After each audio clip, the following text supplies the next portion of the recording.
آقا امروز من گفتم یه ویدیویی براتون بذارم که با اینکه خیلی با استایل پیج یوتیوب من سازگار نیستش، ولی از اونجایی که دغدغه خیلی از بچه‌هایی که در واقع امسال کنکور دادن، گفتم که این ویدیو رو براتون بذارم و بخش عمده ویدیوی امروز به شما بستگی داره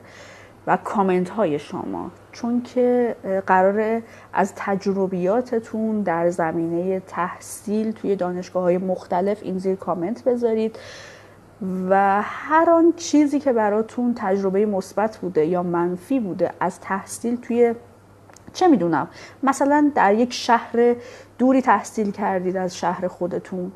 یا مثلا در یک نوبت دیگه‌ای تحصیل کردید، نوبت دوم بوده، دانشگاه غیر انتفاعی بوده، دانشگاه آزاد بوده، دانشگاه پیام نور بوده، هر آن چیزی که فکر میکنید میتونه به درد آدم‌هایی که انتخاب رشته دارن بخوره، حتما این زیر کامنت بذارید، چون متاسفانه خیلی ها در واقع هزینه پرداخت به مشاور رو ندارن برای انتخاب رشتهشون. قراره که یه کمک خیلی کوچولو بکنیم به این آدما و خب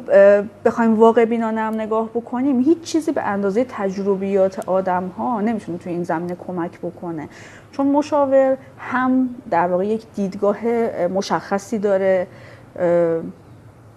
بعضی از مشاورها در واقع انتخاب میکنن که دانشگاه بهتری در واقع برای اون کسی که داره انتخاب رشته میکنه در واقع در نظر بگیرن، بعضی ها رشته رو مد نظر قرار میدن، ولی تجربیات آدما میتونه به آدمای دیگه خیلی کمک بکنه. حتما این زیر نظراتتون رو بنویسید. اگر در یک در واقع رشته خاص تحصیل کردید، براتون مفید بوده یا مفید نبوده، در یک دانشگاه خاص تحصیل کردید، براتون مفید بوده یا مفید نبوده، در یک دوره خاصی تحصیل کردید، هر آن چیزی که فکر میکنید یه کمک کوچیک میتونه باشه برای بچه‌ها، یک مسیری که شما 4 سال رفتید مثبت یا منفی، فکر کنید قراره که در واقع تمام تجربیاتتون رو با این بچه‌ها به اشتراک بذارید. این زیر کامنت بذارید و تک تک نظراتتون رو من با عشق و احترام میخونم.